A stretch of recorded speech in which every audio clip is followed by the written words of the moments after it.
Buenas noches con todos los presentes. Damos la bienvenida al CPC doctor Collantes. ¿Sí? Él es el Víctor Eduardo Collantes Navarrete, decano, ¿sí? Titulado en la Universidad Nacional Mayor de San Marcos, magíster en contabilidad, finanzas y convención en auditoría y control de gestión empresarial de la Universidad San Martín de Porres.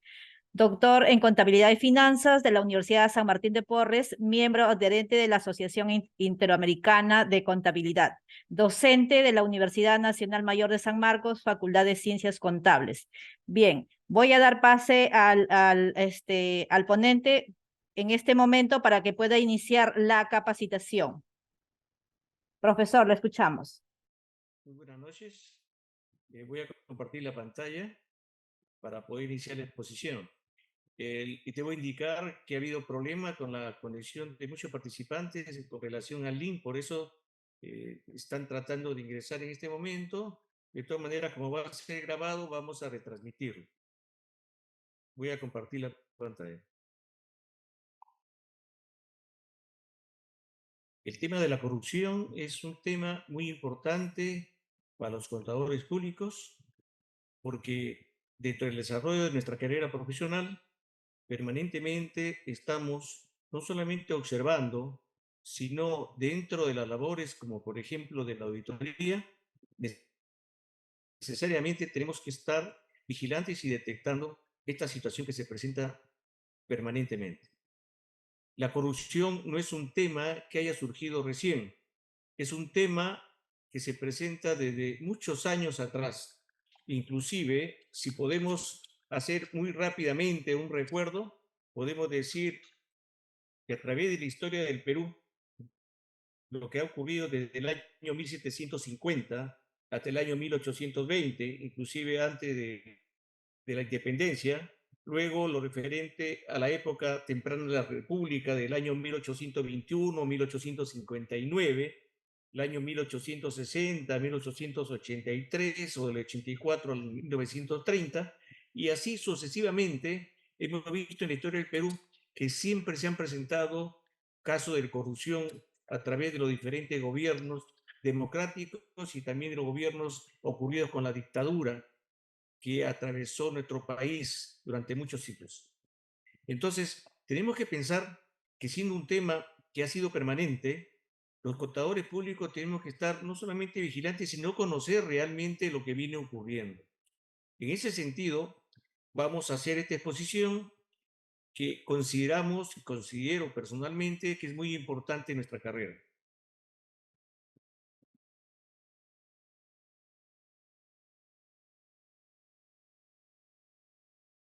La ley 28951, que es la ley de actualización de la ley 13253 de profesionalización del contador público y de creación de los colegios de contadores públicos, en su artículo tercero considera la competencia del contador público y señala que la planificación, el organizar, supervisar y dirigir la contabilidad general y de costos de las actividades económicas, comerciales, desarrolladas por personas naturales y o jurídicas del ámbito privado, público mixto, y también formular, autorizar y o certificar los estados financieros correspondientes, incluidos los que se incorporen a las declaraciones juradas y otros para fines tributarios. También señala dicha ley en ese artículo que es competencia del contador evaluar, asesorar y realizar consultoría en sistema de contabilidad computarizada y de control y otras relacionadas con el ejercicio de la profesión contable. Menciona asimismo realizar auditoría financiera, tributaria, exámenes especiales y otros inherentes a la profesión del contador público. También le compete efectuar el peritaje contable en los procesos judiciales, administrativos y extrajudiciales. Asimismo, en ese mismo artículo considera que es competencia certificar el registro literal de la documentación contable, incluyendo las partidas o asientos contables de los libros o registros contables de las personas naturales y jurídicas, formular evaluaciones y tasaciones de naturaleza contable, ejercer la docencia contable en sus diferentes especialidades en todos los niveles educativos respectivos de acuerdo a ley, ejercer la investigación científica sobre las materias relacionadas a la contabilidad y a su ejercicio profesional, y otra relacionada con la profesión contable y sus especializaciones. Como podemos apreciar, la ley es muy precisa y nos da competencia a nosotros para trabajar con las empresas públicas y privadas. Bien, dentro de ese contexto tenemos que precisar lo de la corrupción. La corrupción, como he mencionado hace algunos momentos, tenemos que saber exactamente y precisar un concepto. La ley penal tributaria la señala, y corrupción es la acción, ¿no?, y también el efecto de corromper o corromperse. La acción y el efecto de corromper o corromperse. ¿Qué significa esto? Que para que haya corrupción tiene que haber mínimo dos personas, el corruptor y el corrompido. Si no hay los dos, no hay corrupción. Pero ¿qué sucede en los últimos tiempos? En los últimos tiempos hemos observado que en nuestro país, ¿no?, el corrupto, o sea, el que corrompe a esa persona, no la sancionan si es que señala cómo lo corrompió la persona corrompida. Entonces, de esa manera estamos premiando, el gobierno está premiando a una de las partes de la corrupción. Y nosotros como contadores tenemos que ser bien claros. No podemos avalar la corrupción. Y si no debemos avalar la corrupción, debemos mencionar siempre que deben ser castigados ambas partes, el corruptor y el corrompido. ¿Dónde ubicamos la corrupción? La corrupción está ubicada necesariamente en el sector público y también en el sector privado. En ambos lados encontramos la corrupción. O sea, no solamente la corrupción la vamos a ver en un lado y no en el otro. Permanentemente vamos a verla en los dos sectores, el público y el privado. Dentro de un concepto amplio de la corrupción, podemos señalar que es el fenómeno por el cual un funcionario, y cuando hablamos de funcionario, no es que hablemos solo de los altos niveles, estamos hablando de todos los niveles. Entonces, un funcionario, ¿no?, público o privado, ya hemos precisado que se encuentra en ambos lados, en el sector público o sector privado. Entonces, este funcionario, sea también servidor o trabajador, o sea, yendo desde la más alta, del más alto nivel de la estructura organizativa hasta el más bajo nivel, puede ocurrir dentro del sector público privado. ¿Qué cosa ocurre? Va a ser tentado, va a ser atraído justamente o es impulsado a hacer algo diferente a lo que corresponde para actuar de una manera distinta a los estándares normativos del sistema, a lo que normalmente deben actuar todas las personas. Pero esta realización, esta forma de actuar en forma distinta, significa que lo hace para favorecer intereses particulares. Pero esos intereses particulares, para que se configure el concepto de corrupción, necesariamente debe haberse efectuado a cambio de algo. Y ese cambio de algo puede ser económico o a través de bienes de diferentes maneras. Entonces, eso significa que lo ha hecho a cambio de una recompensa. Cuando esta situación se configura de esa manera, estamos hablando de corrupción. ¿Cuáles son las consecuencias de la corrupción? Las consecuencias de la corrupción significa, primero, que reduce el crecimiento económico de un país.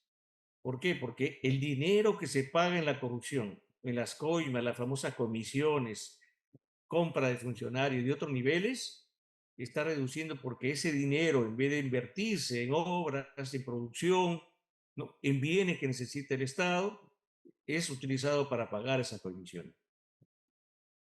Aumenta el riesgo. Todos sabemos, sobre todo los contadores, que en todo tipo de actividad siempre se presenta el riesgo, y ese concepto inclusive en nivel de auditoría lo manejamos mucho. El riesgo en todas las actividades puede existir, pero nosotros, los contadores y las empresas, a través de nosotros, por la sugerencia, por los consejos, por la asesoría, lo que tenemos que plantear es la acción de minimizar el riesgo. El riesgo se minimiza. Tal es así, por ejemplo, cuando ocurre una situación de un establecimiento que está construido de pura madera, el riesgo de que se incendie. Puede ocurrir en cualquier momento porque tiene energía eléctrica. ¿Cómo lo minimizamos? A través de tener facilidades para extinguidores y otros medios. En ese concepto también ocurre el nivel de corrupción. Si sabemos que puede haber corrupción y es un riesgo que se puede presentar, necesariamente tenemos que actuar a través de un control adecuado para poder minimizar esa ocurrencia. Eleva el costo, ¿no?, de transacción. Toda la operación que tiene un costo que se ha determinado, o por ejemplo, a nivel de un 100, el costo total, sin embargo, le van a agregar a ese costo de transacción un porcentaje, como las famosas comisiones. Entonces el costo ya no va a ser de 100, sino 110 o 150, según cómo han cobrado o cómo quieren cobrar esa coima. Entonces el costo de transacción ya no es 100, sino 110 o 150. Entonces eleva las operaciones porque están incluyendo ahí parte del pago para la corrupción. Propicia la inseguridad jurídica porque las personas ya no creen en el sistema, ya no tienen confianza en función de las operaciones normales que se realizan en las empresas del Estado o empresas privadas, sino sabe que perfectamente que aparte de las normas legales, están haciendo una acción completamente distinta para efecto de poder conseguir esos logros a través del pago de esa comisión. Actúa como un impuesto. ¿Por qué actúa como un impuesto? Porque si sabemos que los bienes, los servicios, las obras tienen un valor, se le va a hacer un agregado, así como cuando se compra y se agrega el IGB, en este caso se le va a agregar el porcentaje de la coima. O sea, actúa como si fuera un impuesto dentro de la corrupción. En este sentido, también es necesario observar el concepto de fraude. ¿Por qué el fraude? En el común de las personas, esta palabra siempre la escuchamos. Y la escuchamos en el sentido de poder opinar o señalar a personas que han cometido fraude o que son en su comportamiento un fraude. Entonces, ¿qué sucede? Tenemos que precisar exactamente qué cosa es un fraude. El fraude es un sinónimo de engaño. Cuando hay engaño se produce el fraude. Pero veamos el concepto, ¿no? El fraude viene a ser un acto deliberado, no es un acto ocasional, sino un acto deliberado, en la cual ese acto deliberado implica el uso del engaño, el uso del engaño. Entonces, cuando se hace un acto deliberado y se utiliza de por medio del engaño, ya estamos en el camino necesariamente del fraude, necesariamente del fraude. Entonces, cuando se hace el acto deliberado a través del uso del engaño para obtener alguna forma de beneficio, vuelvo a repetir, ya estamos en la ruta, en el camino de un fraude. Pero necesariamente esa utilización del engaño es para obtener una ventaja financiera, ¿no? Una forma de beneficio o una ventaja financiera, ¿no?, para poder llevar a cabo. ¿Desde dónde lo utiliza la realización de fraude? Desde una posición de confianza, o sea, aprovechando la posición en la cual se encuentra, va a tener que utilizar ese mecanismo. Pero de esa posición financiera o también desde el concepto de ser una autoridad de cualquier nivel, en cualquier institución, sea privada o sea pública. Entonces, y que determina una pérdida financiera para una organización.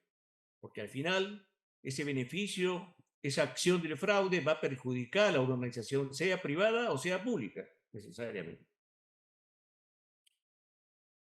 Ya hemos conceptuado lo que es corrupción, ya hemos dicho que la corrupción necesariamente tiene que haber mínimo dos personas, el corruptor y el corrompido. Hemos señalado el concepto de fraude, sinónimo de engaño. Ahora vayamos a precisar lo referente al fraude contable, al fraude contable. ¿Qué viene a ser el fraude contable? Va a ser una representación falsa intencional. Acá no podemos decir los contadores o algún contador puede señalar ahí que no sabían lo que estaba haciendo, que no me dijeron, que no me avisaron. Un profesional no puede dar ese tipo de respuesta. Un profesional tiene que asumir exactamente y tener mucho cuidado dentro de las empresas cuando tiene que efectuar y tener su participación entre ellos. Entonces, el fraude contable, como una representación falsa intencional, ¿qué causa? Va a causar un perjuicio financiero, necesariamente va a causar un perjuicio financiero. Y ese perjuicio financiero, ¿a quién va a ocasionar o causar? A otra persona, sea natural o sea persona jurídica. Ah, esto ocurre porque sabemos nosotros perfectamente que lo que corresponde a la parte contable, la parte tributaria, necesariamente involucra a ambos. ¿Cuáles son las formas de fraude contable? La forma de fraude contable tenemos la falsificación o manipulación. Falsificación o manipulación. En este terreno de la falsificación tenemos que ser muy precisos nosotros los contadores, los auditores también lo conocemos.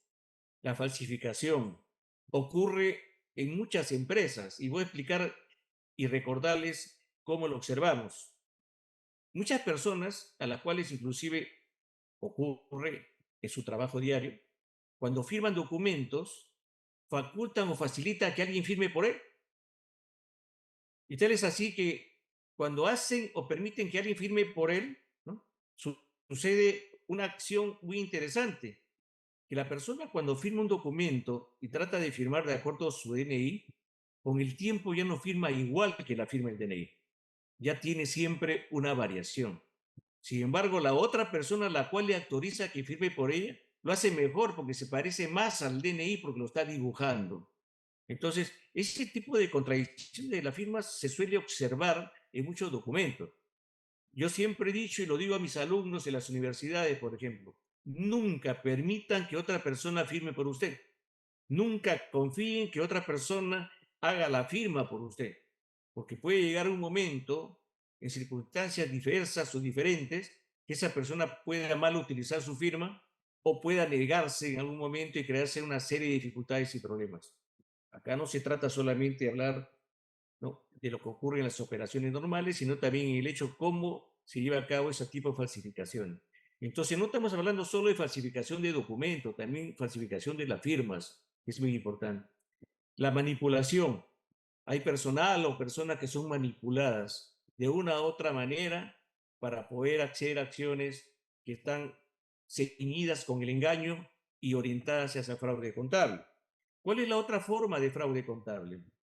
La otra forma son las distorsiones por malversación de activos.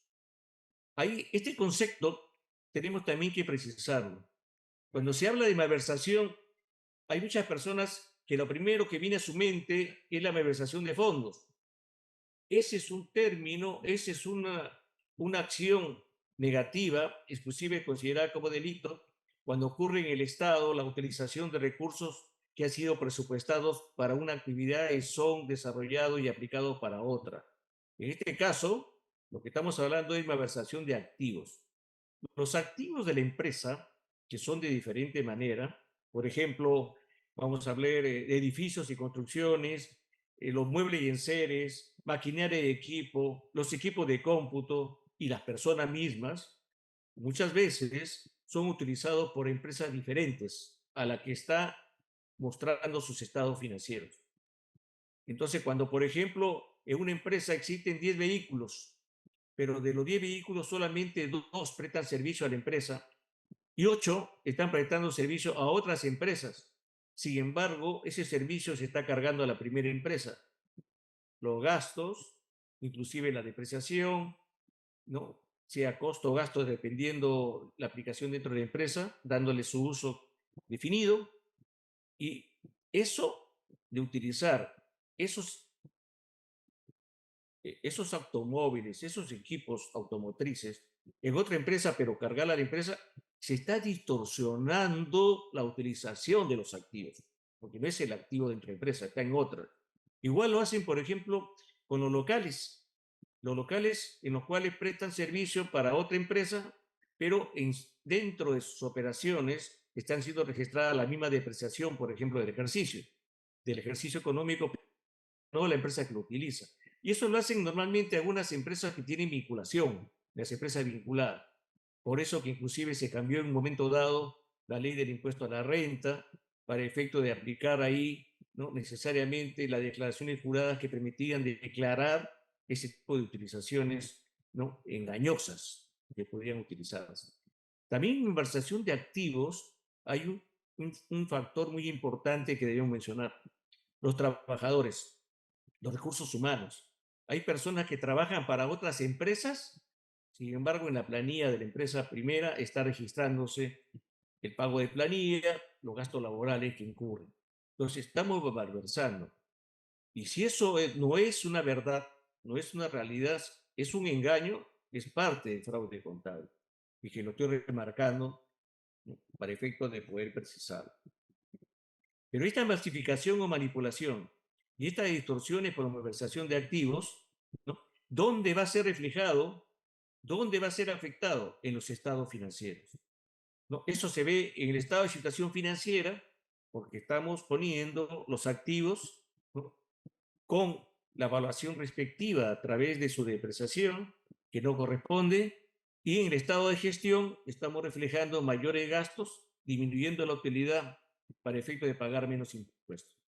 Y la otra empresa se está beneficiando. Entonces, por un lado se afecta a una empresa y por otro lado, ¿no? Se está favoreciendo a otra. Entonces, esta distorsión, producto del engaño, nosotros los contadores tenemos que tener no solo cuidado, sino tener mayor firmeza en poder hacer nuestra labor. La ley penal tributaria, ¿no? Señala varios aspectos que nosotros los contadores tenemos que precisar. Precisa los conceptos de delito tributario, precisa la acción penal que ocurre frente a esto, señala lo referente a la caución cuando se hace una investigación y para no ir a prisión tiene que pagarse y seguir el proceso en libertad. Se señala también las consecuencias accesorias que puede originar la violación dentro de la ley penal tributaria. También señala, por último, disposiciones finales y transitorias. No vamos a explicar cada una de ellas, sino que lo que nos refleja y nos convoca en esta oportunidad es precisar lo de la corrupción en estos temas que son importantes. El delito tributario, la defraudación tributaria. Todos sabemos, ¿no?, que el acreedor tributario es la SUNAT, el mejor amigo de todos los contadores porque no descansa un minuto, trabaja las 24 horas tratando de encontrar siempre alguna deficiencia, no solo de las grandes empresas, sino de las medianas y las pequeñas empresas, de las microempresas que se encuentran afectadas. Pero es como acreedor tributario realiza esa labor. Y los contribuyentes actuamos como deudores tributarios y nosotros los contadores necesariamente tenemos que prestar nuestros servicios de todo punto de vista dentro de la empresa o asesorándolas desde fuera de la empresa. ¿Cómo se figura entonces la defraudación tributaria? La misma ley señala que el que deja de pagar en todo o deja de pagar en parte, el que deja de pagar en todo o deja de pagar en parte, ¿no?, los tributos, ¿no?, los tributos, cuando lo hace en provecho propio de un tercero, ya está configurándose una defraudación tributaria. O sea, en otras palabras, no se paga el impuesto porque se está utilizando para favorecerse propiamente dentro de la empresa o a un tercero. Pero esto lo realiza a través de varias cosas.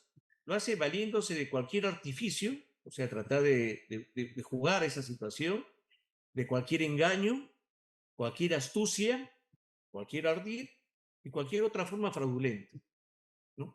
Utilizando cualquiera de ese tipo de modalidades, trata de hacer esta acción. Pero veamos las sanciones, que son importantes recordarlas. La sanción, la pena privativa de libertad, por ejemplo, señala no menor de 5 años, ni mayor de 8 años, y con 365 a 130 días de multa, ¿no?, este aspecto que acabamos de ver. Pero vamos ahora a ver las modalidades justamente de defraudación y que a nosotros nos debe hacer recordar siempre nuestro comportamiento. Nuestro comportamiento. Por ejemplo, el ocultar total o parcialmente bienes, ingresos, rentas, consignar pasivos total o parcialmente falsos para reducir el tributo a pagar. Este es algo que permanentemente a nosotros, a los contadores, de diferentes momentos y casi a través de una tendencia nos vienen a nosotros señalando a los contadores. Tenemos nosotros que defender bien la carrera profesional desde este punto de vista. Hubo una oportunidad, cuando ustedes recuerdan, que se descubrió y se detectó una serie de engaños en empresas internacionales, ¿no? Tanto en Estados Unidos, caso de Enron y otras empresas, ¿no? Y que debido a eso comenzaron a ponerle un nombre a los contadores. Decían que los contadores prácticamente son maquilladores de cifras porque dependiendo de cómo le dice los dueños de la empresa, no acomoda los estados financieros para pagar más impuestos o menos impuestos. Y eso es falso. Que haya habido casos o que haya habido situaciones de algunas personas no se puede generalizar. Por eso tenemos que defender la carrera frente a esto, necesariamente. Entonces, esta acción, ¿no? Esta modalidad, ¿no? Tenemos nosotros que tomarla en cuenta para no incurrir en esta modalidad de defraudación. Otra modalidad es no entregar al acreedor tributario. Al acreedor tributario estamos hablando de la SUNAT. El monto de retenciones o percepciones de tributos. Conocemos perfectamente que una retención es dinero que le corresponde recibir a la SUNAT. Nosotros actuamos, o las empresas actúan prácticamente como si fuera un empleado de la SUNAT, o sea, retienes para después hacerle la entrega a la SUNAT. Las retenciones o percepciones de los tributos. Pero cuando se configura la defraudación es cuando no se entrega al acreedor tributario dentro de los plazos que señalan la ley y el reglamento, porque justamente hay los plazos que se señalan para poder entregar a la SUNAT las retenciones o percepciones. ¿Cuáles las sanciones en función del tiempo? Serán reprimidos con pena privativa de libertad, lo dice la ley penal tributaria, no menor de 2 años ni mayor de 5 años, y con multa de 180 a 365 días, el que deja de pagar tributos a su cargo durante un ejercicio agravable. Esta parte muchos no la han leído bien, la ley penal tributaria, por eso estamos remarcando. El que deja de pagar tributos a su cargo durante un ejercicio agravable, tributo de liquidación mensual y anual, pero que no excedan de 5 UIT. Entonces, el marco, el límite de las 5 UIT, ustedes saben que la UIT permanentemente va siendo elevada cada año, ¿no? Los contadores en las empresas tendrían que estar permanentemente, tener mucho cuidado para que no se infrinja con esta situación. Pero es parte de esto. Serán reprimidos, dice la ley, con pena privativa de libertad, no menor de 8 años ni menor de 12 años, y con 730 a 1.460 días de multa cuando se obtenga exoneraciones o inhabilitaciones, reintegros, saldos a favor, crédito fiscal, compensaciones, devoluciones, beneficios, incentivos tributarios, simulando hechos. O sea, si simula un hecho para obtener una exoneración, se simula hechos para lograr inafectaciones, se simula operaciones para poder tener mejor un saldo a favor o el crédito fiscal, ¿no? O compensaciones o devoluciones o beneficios y también incentivos tributarios. ¿Cuándo se configura? Cuando lo hacen para que permitan gozar de los mismos, ¿no? O sea, tratar de disfrutar lo que están haciendo respectivamente contra la norma. También señala la ley penal tributaria que cuando se simule o provoque estado de insolvencia patrimonial. O sea, una empresa, ¿no? Sabemos perfectamente que puede, de acuerdo a su análisis, esto lo hemos estudiado todos nosotros, en el caso de una solvencia natural de la empresa, en el caso de una liquidez, ¿no? Cuando utilizamos los ratios para analizar un mejor análisis de las empresas, analizamos siempre la liquidez, la solvencia y la solidez. La liquidez, la solvencia y la solidez. Y cuando hablamos de liquidez, siempre recordamos, hay varios ratios de liquidez, inclusive, pero siempre relacionando el activo corriente con el pasivo corriente. Y hablamos de liquidez corriente, liquidez rápida o prueba de ácida o liquidez absoluta. Y cuando decimos liquidez, ¿no?, corriente, hablamos que cuando comparamos solo el activo corriente y el pasivo corriente. Y cuando decimos liquidez rápida o prueba ácida, nos viene al recuerdo que nosotros vamos a calcular siempre y cuando no tomemos en cuenta las existencias o inventario. Entonces decimos, ¿cuál es la liquidez sin comprometer las existencias o inventarios? ¿Cuánto dispongo para pagar las deudas? Y cuando hablamos de la liquidez absoluta, estamos hablando nosotros en la relación de que cuánto disponemos entre el efectivo y equivalente de efectivo frente a las obligaciones para pagar.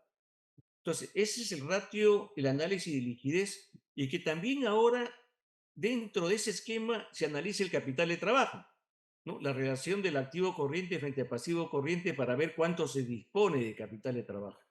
Entonces, pero eso dependiendo de cómo está conformado el activo corriente y el pasivo corriente, porque muchas empresas no muestran realmente el activo corriente de acuerdo al verdadero concepto. Entonces, o elevan mucho el activo corriente, ¿no? O elevan mucho el pasivo corriente para tener aparentemente un capital de trabajo bajo, cuando en realidad hay que analizarlo. Y eso nos corresponde a nosotros, hacer el análisis del capital de trabajo permanentemente. Una empresa quiebra si no lleva el control adecuado del capital de trabajo. El capital de trabajo necesariamente debe ser analizado permanentemente por nosotros. Pero estamos hablando de los ratios de liquidez. Y decía hace un momento también hablar el caso de la solvencia. La solvencia va a ser la relacionada entre el pasivo corriente, o sea, el pasivo corriente más pasivo no corriente, lo cual significa dentro de la empresa el total de deuda. Y cuando relacionamos el total de deuda frente al total de activo, nos da un significado matemático decimal que lo elevamos a porcentajes. Y entonces decimos, si el ratio de solvencia nos da, ¿no? 50% o más de 50%, estamos diciendo que la empresa es una empresa, ¿no? Dependiente. ¿Por qué dependiente? Porque depende, ¿no? Ya del pasivo frente al activo que tiene la empresa. Entonces, cuando es menos del 50%, recién decimos que es solvente la empresa, porque tiene capacidad suficiente para pagar sus obligaciones. Entonces, si hablamos de liquidez y hablamos de solvencia, podemos hablar de un tercer término, que viene a ser la solidez de la empresa. Y la solidez está expresada cuando decimos, ¿no?, que una empresa es sólida cuando tiene liquidez y solvencia. Entonces, cuando la empresa tiene liquidez y solvencia, es sólida, es solvente. Esa solidez se manifiesta a través de eso. A nosotros nos corresponde permanentemente mostrar a quienes damos el servicio público, mostrarles justamente lo mejor, pero lo que sea real. Entonces, cuando estamos yendo nuevamente al terreno del tema que estamos tratando, cuando la empresa trata de mostrar estado de insolvencia patrimonial, ¿no?, tenemos que ver si no ha sido simulada o provocada para ello. Pero cuando se hace el estado de insolvencia patrimonial y lo hacen para que imposibiliten el cobro de tributos, o sea, tratar de evitar el cobro de tributos, y esto lo hacen inclusive cuando se ha iniciado ya un procedimiento de fiscalización, tratando de engañar, ¿no? Porque estamos hablando de fraude ahí, ¿no? Entonces, lo hacen para evitar justamente que continúe la verificación o fiscalización y llegar al objetivo de engañar, en este caso, al acreedor tributario. Entonces, este es el segundo caso que se presenta.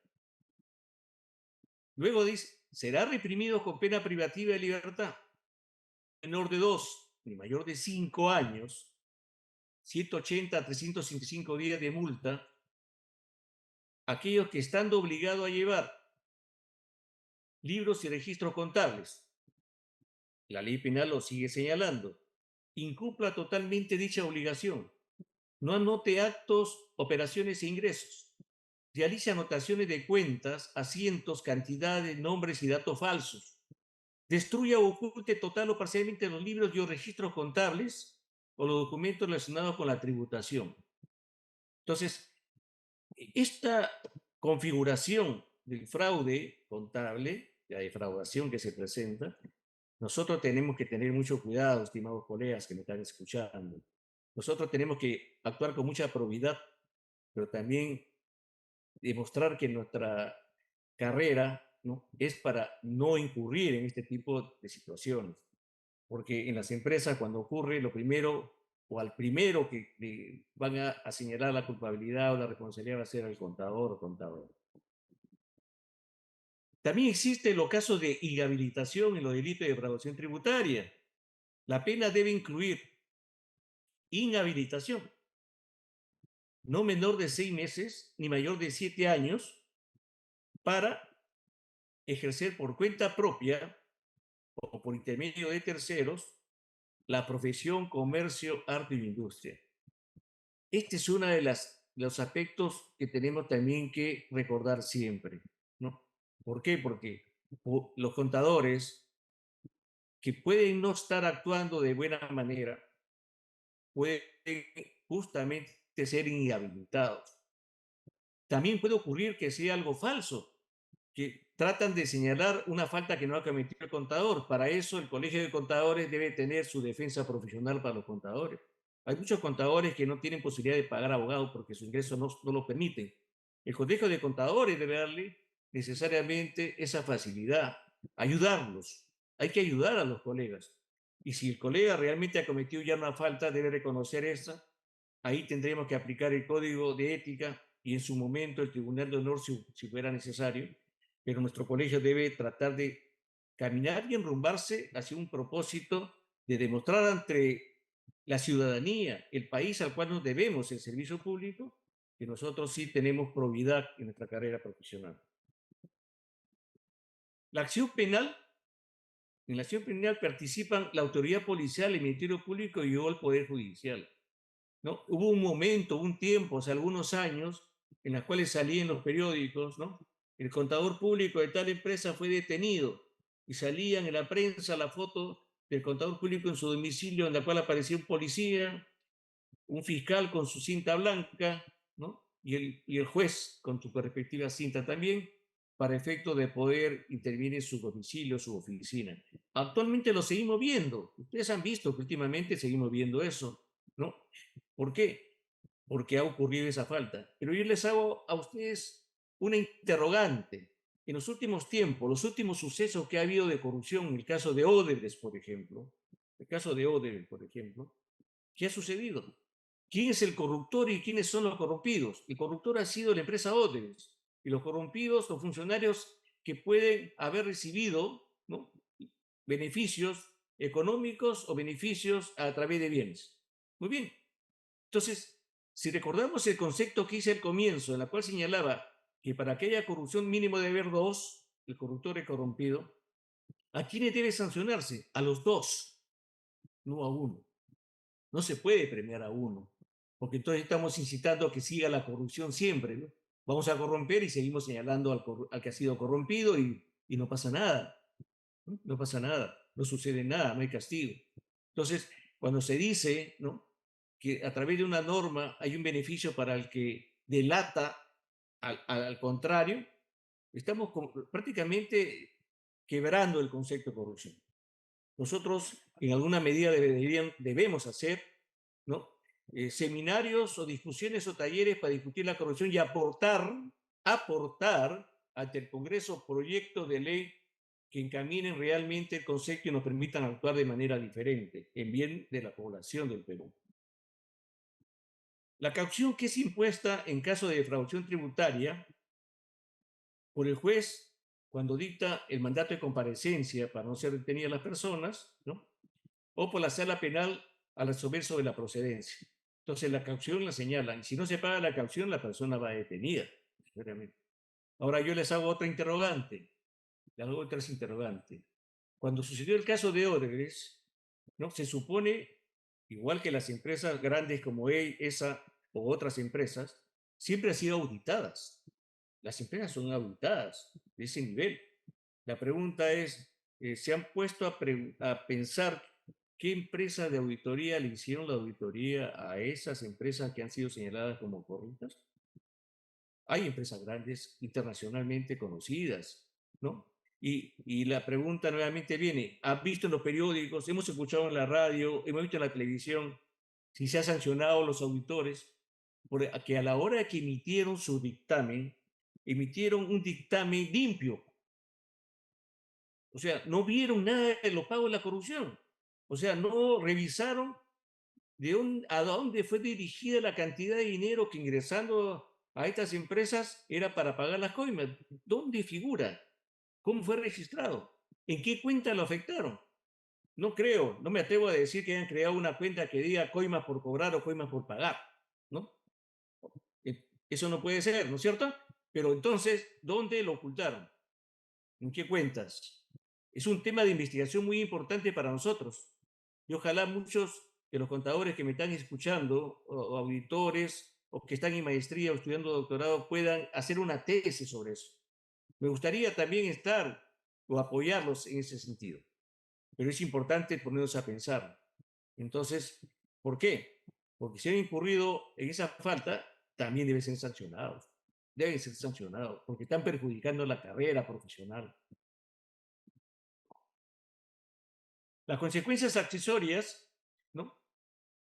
Para efecto de la ejecución del delito tributario, si se hubiera utilizado, si en la ejecución del delito tributario se hubiera utilizado la organización, o sea, a la empresa, o sea, utilizándose a la empresa, no solo las personas, sino se utiliza a la empresa, ¿no?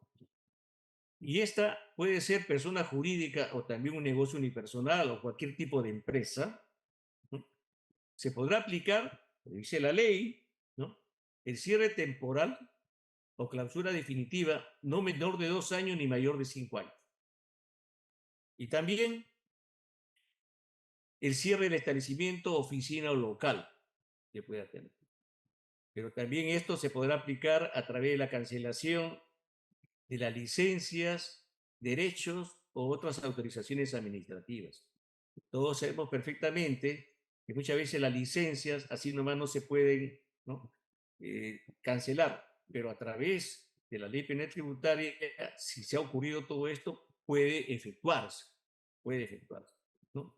Pero también aquello que antes no se mencionaba mucho era cuando se decía que solo se puede disolver una persona jurídica a través de una acción correspondiente que al final termina registrada en la SUNAR, ¿no es cierto? Sin embargo, ahora, si se ocurre el desarrollo de esta defraudación, de este fraude contable tributario, puede llegarse a la disolución de la persona jurídica.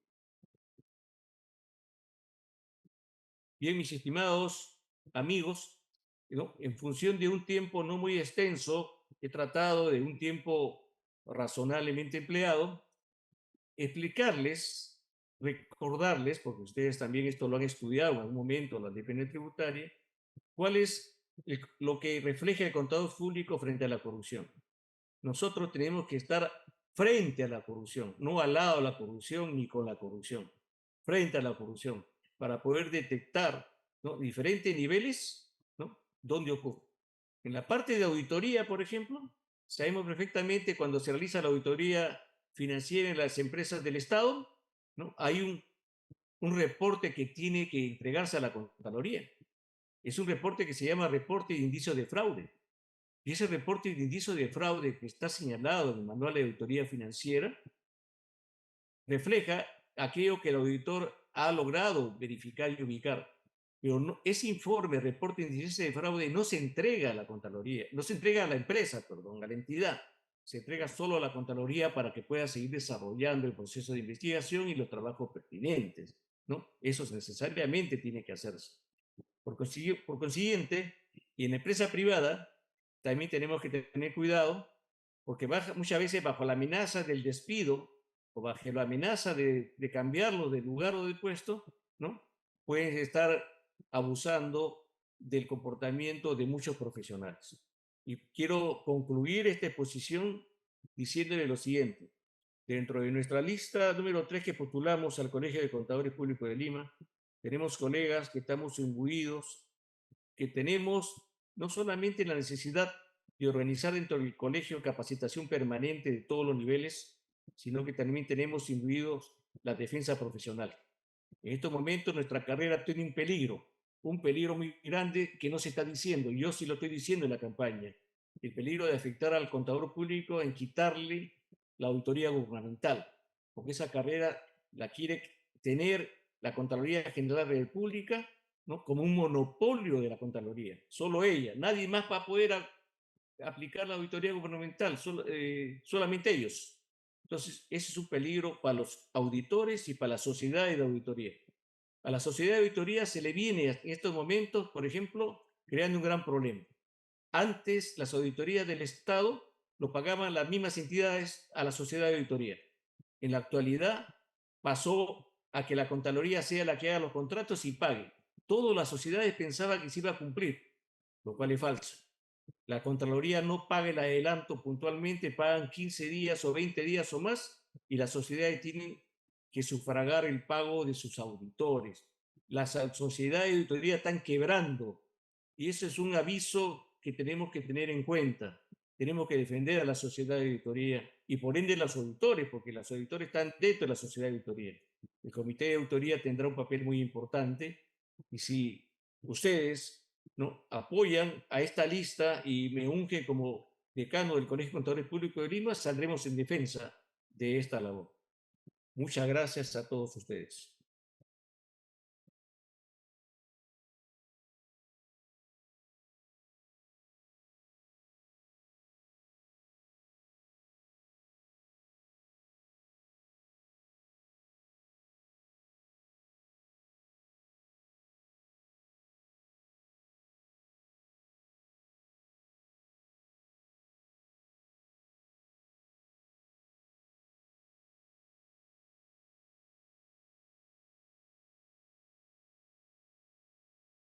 Quiero precisar también ante una pregunta que están haciendo en el chat, ¿no?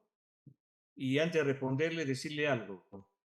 Hubo problemas con el enlace de la transmisión de esta exposición, pero esta exposición la vamos a transmitir, o sea, todo el video la vamos a transmitir a través de nuestras redes, de a través de nuestro Facebook, así que la van a tener los contadores que no pudieron lograr entrar al link a la hora que se había convocado.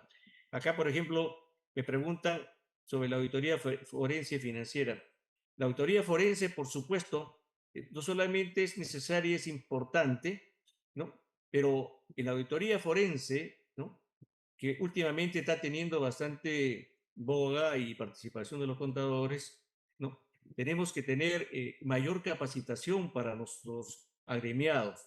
Es necesario fortalecer, así como también debemos fortalecer, por ejemplo, a los peritos contables judiciales. Anualmente ustedes saben que elevamos el Colegio de Contadores la relación para los nuevos peritos contables judiciales.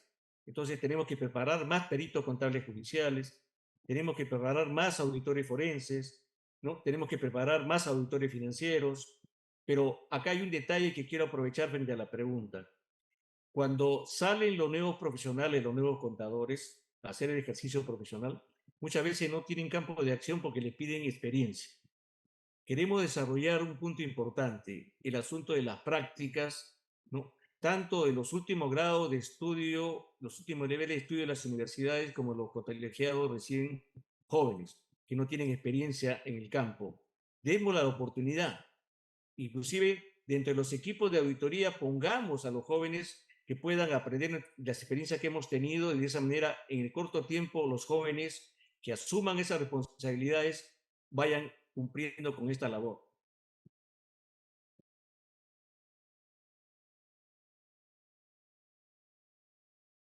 Exactamente. Por ejemplo, esa la pregunta contra la lucha frontal contra la corrupción.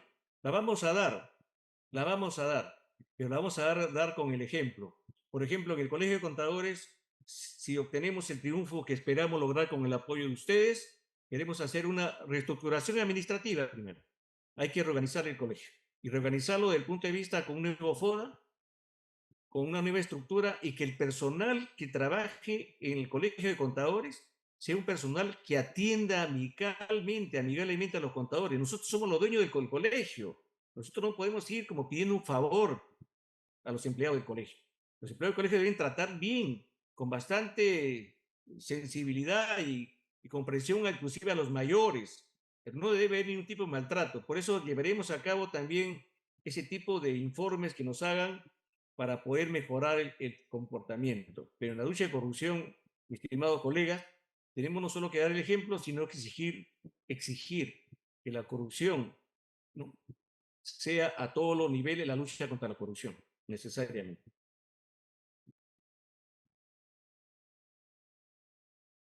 Te leo otra pregunta, ¿no?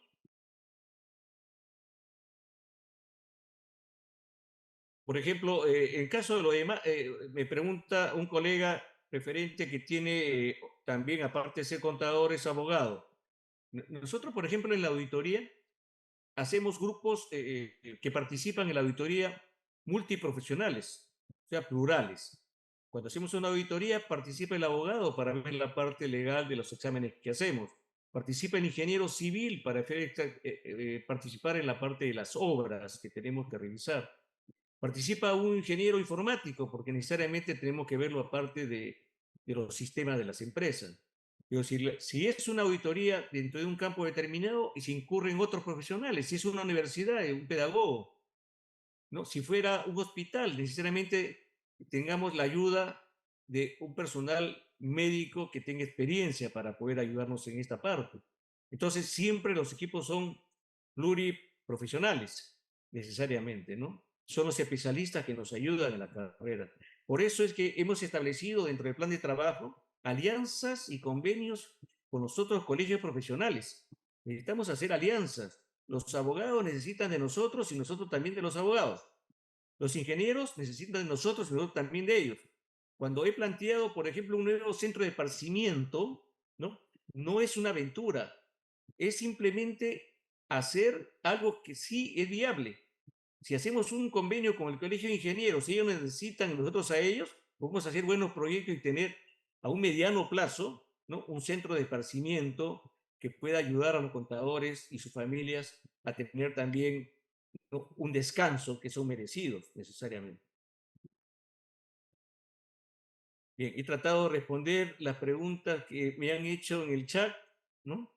Yo les agradezco, vuelvo a repetir, su presencia y les digo, tengan fe, tengan mucha fe. Nosotros, si ganamos, no vamos a ir a encerrarnos en cuatro paredes. Nosotros vamos a salir a hacer los contactos necesarios con las organizaciones que necesitamos para fortalecer a los contadores. Vamos a ir al Congreso y presentar proyectos de ley que beneficien a los contadores y a las empresas a las cuales nosotros necesariamente prestamos los servicios. Vamos a ir a las universidades para decirles que necesitamos que se programen maestrías y doctorados a nuestros colegiados, pero en horarios que permitan que nuestros colegiados puedan estudiar, porque si no es un horario, sería una fantasía. Yo creo que las universidades sí pueden hacer dentro de su programa esos horarios. Dentro del sábado, domingo, a partir de la noche, vemos exactamente cómo facilitarlo. Lo podemos hacer. Yo soy docente universitario, ¿no? Soy doctor, soy magíster, sigo enseñando en la Universidad Nacional Mayor de San Marcos, he enseñado en la Universidad de San Martín de Porras, he enseñado en la Universidad Católica Sede Sapiens, he enseñado en la Universidad Federico Villarreal, he enseñado en varias universidades y he sido expositor de varias instituciones como IPAE inclusive. Y la participación de ustedes, colega, en los eventos nacionales e internacionales es fundamental. No podemos dejar que nuestros contadores, por motivos en los cuales piensa que no es posible viajar a estos eventos, hay que darle facilidades. Busquemos la forma, la vamos a encontrar. Pero quiero que tengan y eleven su currículum de vida, su hoja de vida, para que puedan tener mayores facilidades en la prestación de servicios y tener mayores recursos para ustedes y sus familias. Creo que ya no hay más preguntas. Doctor, Les agradezco. doctor Collantes, hay personas que están levantando la mano para poder abrir el micrófono. ¿Será posible de repente darles la oportunidad de poder consultar por intermedio del micrófono? Con mayor gusto. Gracias. A las personas que deseen hacer las consultas utilizando su micrófono, por favor, tienen la libertad de poder hacerlo en orden. Vamos a, empezando con el usuario que se denomina PC y luego continuamos con Edwin Collazos. Ya, muy bien, muchas gracias, buenas noches. Bueno, la ¿Pueden levantar su audio, por favor? ahora sí, ¿sí? ¿Me escuchan? Buenas noches, a ver si me escucha mejor. Hello, hola. Sí, le escuchamos un poco mejor.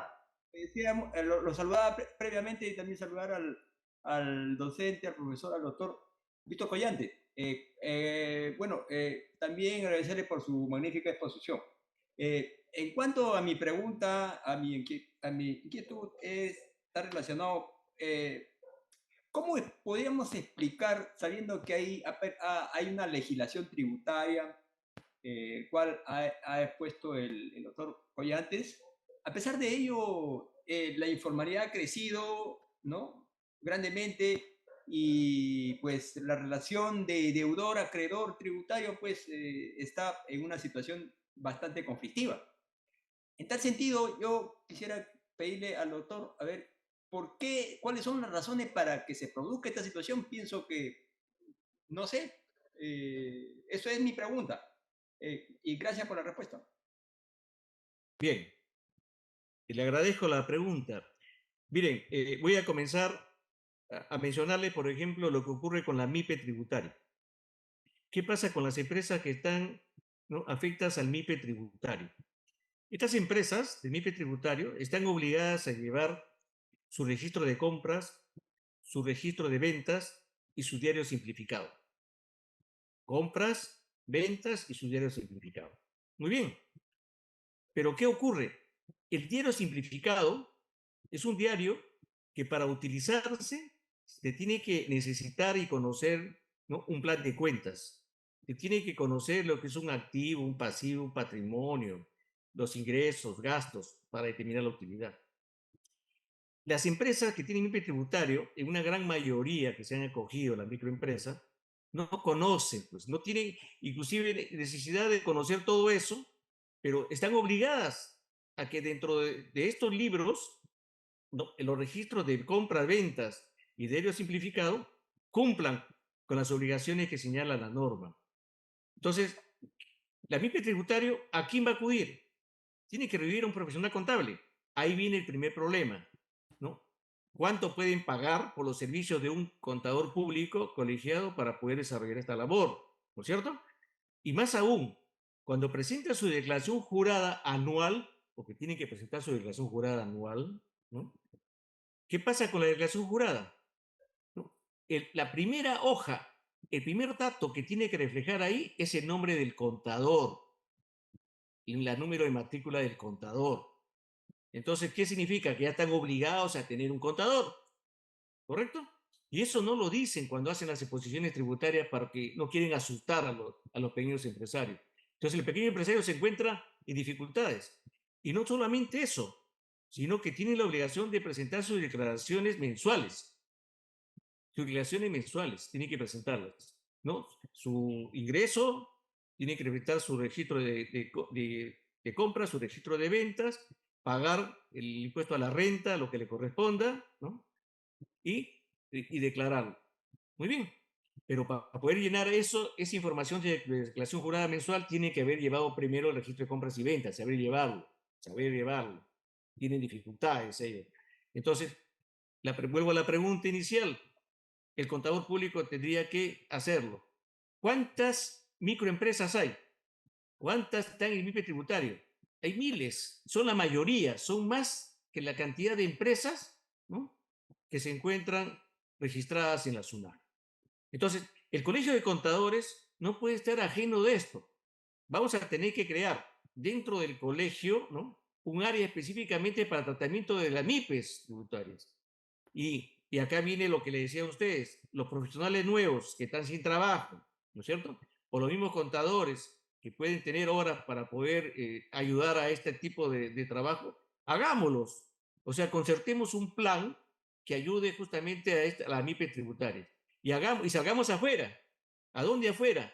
Hacia las empresas, a darles la explicación para que no cometan ese tipo de problemas y no sean sancionadas por la SUNAT.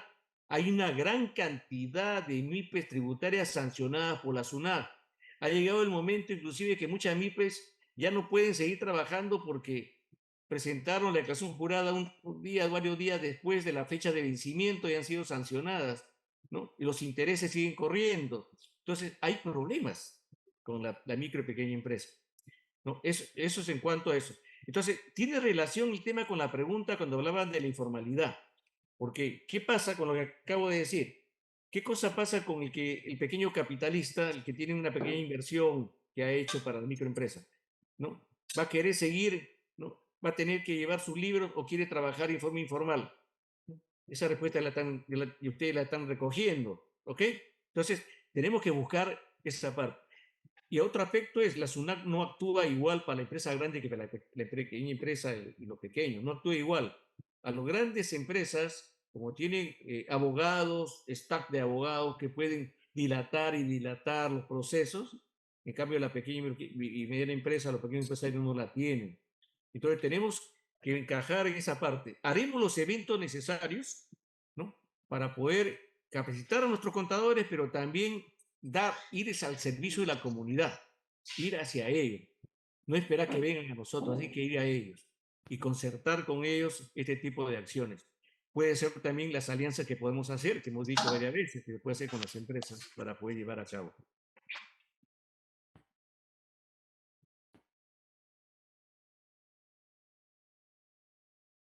Había otra pregunta que habían levantado la mano, me dijo, señorita. Sí, doctor, había no que se hace denominar PC, no sé si todavía sigue en línea, por favor, para que pueda hacer su pregunta, o quien desee hacer las preguntas en este momento, el doctor está dispuesto a poder responderlas. Señorita, sí, yo soy PC. Yo hice mi pregunta. Me parece que el doctor Edwin Collazos está esperando. Ah, Está ya esperando. usted hizo la pregunta. La Sí, siguiente persona, entonces, Collazos, estaba en línea. sí, yo soy Abelardo Sierra, por si acaso. Gracias. Correcto, gracias. Muy bien. Buenas noches. ¿Me escucha, por favor? Sí, lo escuchamos. Adelante. Más que pregunta, quería añadir frente a la exposición que hizo nuestro colega doctor Víctor Eduardo Collantes, tema muy interesante respecto al contador público frente a la corrupción. Efectivamente, quien habla como parte del equipo de la lista número 3, frente a los colegas que se encuentran en la sala, el actuar del contador en la profesión efectivamente requiere el cumplimiento estricto de las normas. Y ahí quiero añadir, por ejemplo, si uno está brindando nuestro servicio en el sector público, lo que se debe hacer o lo que se hace en la práctica es cumplir con las normas internacionales contables del sector público, al igual que los principios de contabilidad para el sector público. Similar cuando uno está en el sector privado, ¿no? Las NIC del sector privado y los principios del sector privado. También tenemos ahí el plan contable gubernamental, aquellos colegas que brindan su servicio en el sector público, y el plan contable general empresarial para el sector privado. Cuando uno habla del contador público frente a la corrupción, es cuando incumple con las normas, no solo vinculados a los estados financieros o a los principios, con todas las normas que se tienen. El código tributario, el código de comercio, que muchos colegas no lo usan, partiendo que el código de comercio es una norma matriz, que de esa norma deriva las demás normas.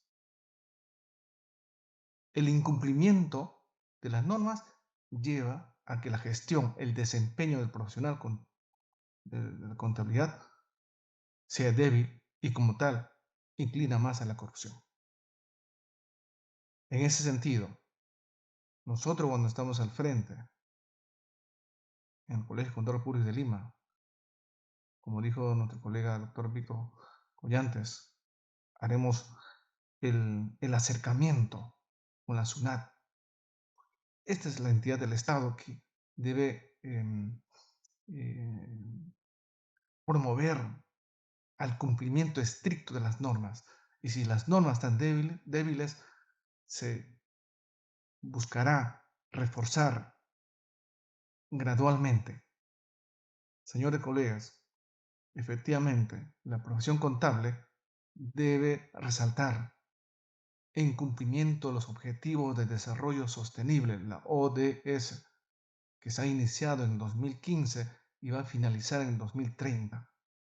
Todos los países del mundo, mediante las entidades públicas que tienen a su cargo, deben estar implementando, en especial si nosotros hablamos en el tema tributario, la SUNAT es responsable y la SUNAT está adscrita al Ministerio de Economía y Finanzas.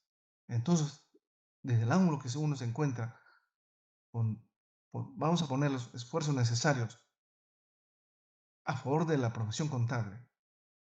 Buscaremos realmente que el profesional desarrolle su actividad, el desempeño en el sector público-privado de una manera transparente y honesta. Y eso se cumple tan solo respetando las normas. No hay magia. El único es respetar las normas para llevar adelante el desempeño correcto y bienestar, ¿no?, del Estado peruano y lo más importante, el tesoro público, que tan delgado se nota en los últimos años. Muchísimas gracias. Eso quería participar. Muchas gracias por sus opiniones, colega, y estamos en la misma línea necesariamente de buscar, de recuperar no solamente la gestión del colegio. La gestión del colegio es la parte administrativa, pero la gestión de capacitación permanente, por ejemplo, hay un tema que debo recalcarlo. Muchos contadores, ¿no?, tienen problemas por efecto del idioma, ¿no? La exigencia actualmente en las universidades, por ejemplo, ya no se estudia solo un idioma, se estudia hasta 2 idiomas mínimo. Y muchos contadores, ¿no?, muchas veces por sus ocupaciones y por diferentes situaciones no han podido llevar idiomas. Vamos a hacer en el colegio, ¿no?, una alianza estratégica con el ICNA. Esa es la idea. Y he ido a averiguarme que sí es posible hacerla en horarios que permitan que nuestros contadores, ¿no?, en diferentes niveles, ¿no?, los jóvenes y los más mayores inclusive, puedan estudiar idiomas. Es muy importante hacerlo. Y yo quiero decirle a todos, no hay edad límite para estudiar. Podemos hacerlo. Y de esa manera, empecemos de repente con el inglés y portugués, que son los más que se usan últimamente, y también llevaremos los demás idiomas. Entonces, si eso lo llevamos al colegio, yo sé que muchos colegas se van a sentir tranquilos y felices de poder avanzar en ese campo también. Eso quería decir. Bien, ¿alguien más que quiera hacer sus consultas? Si no, para dar por terminado la capacitación del día de hoy, por favor. ¿Alguien más? Bien, doctor, aparentemente ya ha terminado la sesión del día de hoy. Agradecemos a usted su participación y a todas las personas que se han mantenido en línea. Muy buenas noches. Muy buena noche con todos. No se olviden, el día 26 estamos con el número 3. Muchísimas gracias. Gracias.